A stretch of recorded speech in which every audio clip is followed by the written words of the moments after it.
Let's take a look.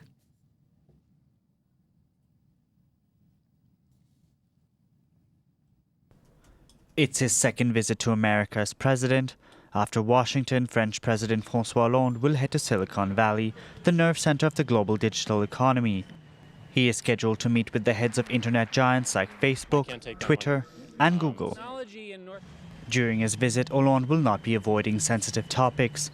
The French president is aware of measures internet giants have taken to minimize taxes paid in France. Over the past few months, Hollande has been at loggerheads with Google over their privacy policies and their tax bill. Google has been under investigation by tax authorities in France for over 2 years and could be facing a bill of up to €1 billion in back taxes. In Silicon Valley, the president will be shown around by a group of French entrepreneurs who have made it their home. These include the founders of Exo Platform and Talend. The president will also meet Carlos Diaz, who started a movement amongst entrepreneurs in France against high commercial tax rates. Hollande will inaugurate the French Tech Hub, a structure to support young French talent, financed in part by public funds.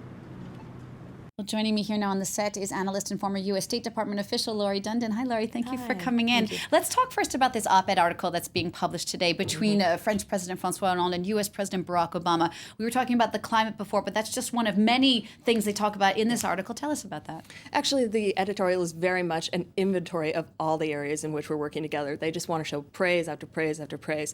But it's interesting. Climate comes far down on the list. They really open and weigh the editorial on security issues where they're working together already, heavily collaborating on Iran, mentioning Syria and the threat of force last fall and the collaboration of that as a success, talking about counterterrorism as a common agenda. And that is a way to link all that France is doing in Africa, the Mali success, the missions across the Sahel, with a tone, with a theme, that resonates strongly and with the administration, U.S. administration, and the U.S.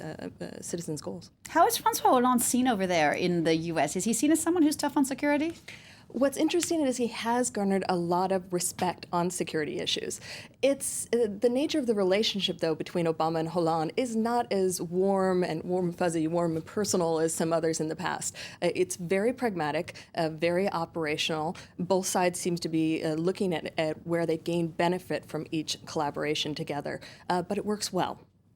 Tell us a bit more about this visit. Is it more symbolic? Or could there be actual concrete policy made over the next few days? I think the policy meetings are actually going to be relatively few. It's stock full of ceremonial events, and that'll be largely tomorrow. They'll open up with a rival ceremony, the shotgun salutes. I'm sure your folks in Washington will fill in on all the glory up until the state dinner. But his side meetings that Hollande is taking part in, even in Washington, not only Silicon Valley, are heavily weighted on outreach to the business community. So for him, he wants focus on the economy. He clearly seems to be dropping hints that as much as he can sell the reputation of France as trying to move forward economically, a place for American investors to change their mind and to come home with as many taglines around the word innovation as possible, that's what he's looking to get out of it.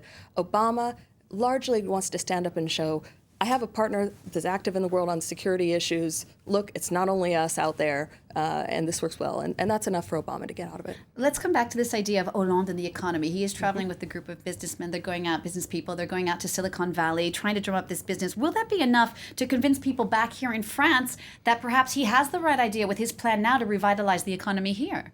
My perception is that any step forward with any degree of respect for his new emergent economic plan is a success. So it's a low bar because the plan is so controversial here and it has a long way to go. It's just at its newborn stages.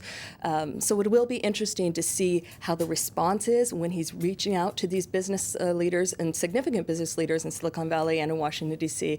and tries to say, France is a great place for investment and innovation when there's a lot of skeptics right now still worried about the state of the French economy and what France is doing to slow down Europe's economic focus. There's another story that's been huge, obviously, in France and elsewhere around the world, is this reported affair that the French president has had, which led to his subsequent breakup with his partner, the former First Lady, Valérie Trierweiler. She was meant to go on this trip, have dinner with the Obamas. How will Hollande's reported affair be perceived there, and how will he fend off perhaps accusations he gets from the U.S. press? Actually, I think that is very much the theme in the U.S. press. There's very little discussion of the policy issues because the policy coordination it's constant. It's going on all the time. This is a state visit. It's one of very few that the U.S. does. President Obama has only done something like 6 state visits in his entire term and a half in office. So giving a state visit to France is a big moment, big ceremonial activity. It doesn't come every day. So there'll be lots of attention on that ceremonial factor. And the first question is, he's coming alone. What does that mean? What does it take in the White House to prep for this? How many times did they have to throw out the invitations and reprint them? Who will he sit by? I saw something today that said, who will they get the dance music appropriate so it's not too romantic and all these types of colorful pictures. I think the the theme is going to be in the U.S. about the black tie dinner and the soiree. The gossip will be all about, President Hollande's new bachelor status. And then the work, I think, will be really trying to sell each message so that Obama gets to say, I've got a partner in the world, and coming back to this, Hollande gets to say, we're moving forward on the economy, even if it's a little step. Just for our viewers who might not be familiar with what exactly constitutes a state visit, a state dinner, what does that mean exactly? You said Obama's had very few in the past years. I believe this is France's first in something like over a decade. What constitutes a state visit? What does it mean?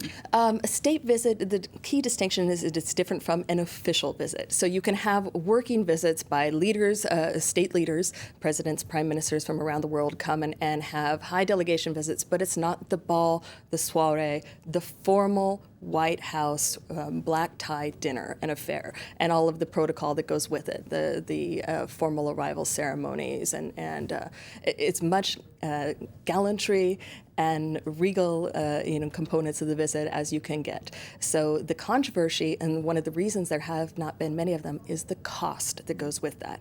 And in the last years, Obama has preferred to have far more official visits, working visits, even meetings at the White House, than state visits, which can be criticized as spending a lot of money on high energy talent, expensive dinners. The last few came under criticism. How much did the wine cost? All those types of issues. So they very carefully select who gets them. And one going to France is a big deal. It is, and it's interesting too. I mean, we've come such a long way from the whole Freedom Fries episode years ago of following all that debate over the Iraq War. Now you have John McCain tweeting "Vive la France." Talk a bit about this turnaround, if you will, and what's happened. It's been moving gradually. Former President Sarkozy really was kind of initiating the thaw in the tone with Washington, D.C. Hollande has picked up on that theme by being pragmatically cooperative with the U.S., as we just talked about on security issues. So you do have this respect across the policy community in the U.S.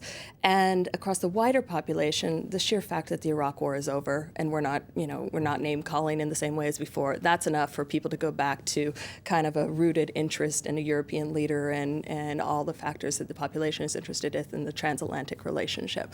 So that's popped back. Policymakers like working with France, but they are very focused on whether France and President Hollande will move the European economy forward or backwards because it has immediate backlash effects on the American market. So even though Hollande will be selling the economy, it will matter very much to Americans on this visit too. But interestingly, and just to wrap up, things obviously aren't perfect. There was this French delegation that went to Iran earlier this week, and that earned a reprimand from the U.S. Yes, as much as I talk about how smooth this relationship is going in all the areas they're working together, of course you're going to bump heads at sometimes. Part of its personality. The two presidents both are pragmatic, and rather than spending a lot of time kind of courting a warmer relationship, it's just functional. And there have been some tense moments in that function. Imagine when President Obama, who was standing very tightly together with President Hollande on the Syria crisis last August, called and said at the last minute, I'm thinking to delay because I need to take care of some issues at home, when at the same time as President Hollande has mentioned, they were ready to take action on Syria. That caused a bit of ire here. And Iran causes a lot of nervousness on the U.S. side because of coordination. The U.S. and France agree on a tough line on Iran, but each time we don't coordinate our messages, we call at each other for not being tough enough in the negotiations, or we send a trade delegation with mixed messages when the U.S. is fighting in Congress to stay hardline. it causes a bit of wrinkles. All right, thanks for that, Laurie Dundon, for coming in to speak to us about that state visit between France and the U.S. It's great to see you as always. Thank you. You're watching France 24. Time now to get a wrap up of all the latest sports action. Let's start with